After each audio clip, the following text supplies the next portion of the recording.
அனைவருக்குமே வணக்கம். சற்று முன் கிடைத்திருக்கக்கூடிய ஒரு மிக மிக முக்கியமான செய்தி ஒன்று வெளியாகி உள்ளது. சற்று முன் கரூர் வழக்கில் செந்தில் பாலாஜி கொடுத்த வாக்குமூலம் பரபரப்பு இது மாதிரி பார்த்தீங்கன்னா செய்திகள் வெளியாயிருக்கு.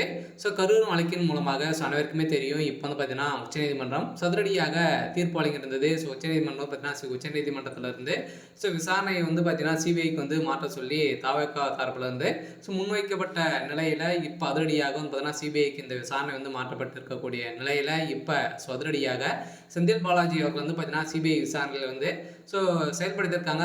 இப்போ 2 நாட்களாகவே தொடர்ந்து நடந்துட்டு இருக்கக்கூடிய நிலையில் அவர் கொடுத்த வாக்குமூலத்தின் அடிப்படையிலும் அதே மாதிரி அந்த கரூர் நடந்த சம்பவத்தின் அடிப்படையில் இடத்துல இருக்கக்கூடிய சிசிடிவி காட்சியின் மூலமாக பார்த்தீங்கன்னா சிக்கிய ஆதாரத்தின் அடிப்படையிலும் செந்தில் பாலாஜி அவர்கள் வைத்த கேள்வியின் அடிப்படையிலும் இப்போ அதிரடியாக செந்தில் பாலாஜி அவர்கள் பார்த்தீங்கன்னா அவருடைய வாக்குமூலம் கொடுத்துருக்காரு.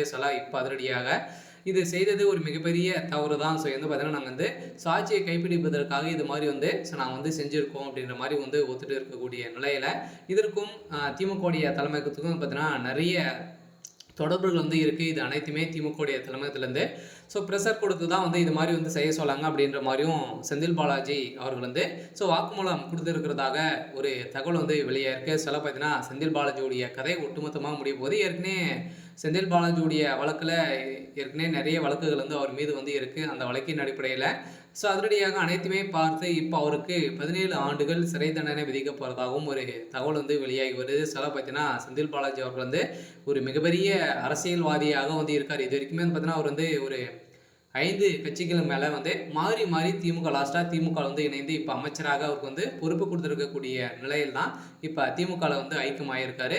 இருந்தாலுமே பார்த்தீங்கன்னா இப்போ நடத்தக்கூடிய சம்பவத்தின் அடிப்படையில் அவருக்கு அமைச்சர் பதவியில் பார்த்தீங்கன்னா ராஜினாமா செய்ய போகிறதாகவும் ஒரு தகவல் வெளியாக சில அமைச்சர்களேருந்தே செந்தில் பாலாஜி அவர்கள் நீக்கினால் திமுக ஒரு மிகப்பெரிய வெற்றி பெறும் அப்படின்ற மாதிரி பார்த்தீங்கன்னா ஒரு உட்கட்சிக்குள்ளே பார்த்தீங்கன்னா ஒரு சில சலசலப்புகள் ஏற்பட்டிருக்கு.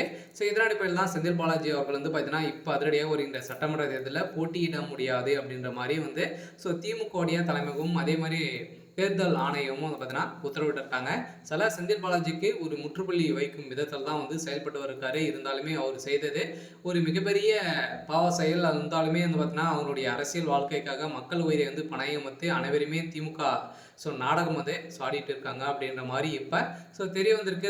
மீண்டும் பார்த்தீங்கன்னா இந்த தீர்ப்புக்கான வழக்கு ஒரு மிகப்பெரிய தீர்ப்பாக இருக்க போது பார்த்தீங்கன்னா திமுகவுக்கு ஒரு முற்றுப்புள்ளி வைக்கும் விதத்தில் செயல்படுது. இருந்தாலும் இந்த சட்டமன்ற தேர்தலில் ஒரு மிகப்பெரிய பதிலடி கொடுக்கும் விதத்தில் தான் திமுகவுக்கு இருக்க போகுது. சரி, ஓகே. இன்னைக்கான அப்டேட் இதுதான். மறக்காமல் நம்மளுடைய சேனலை சப்ஸ்கிரைப் பண்ணி சப்போர்ட் பண்ணுங்கள். தேங்க்யூ.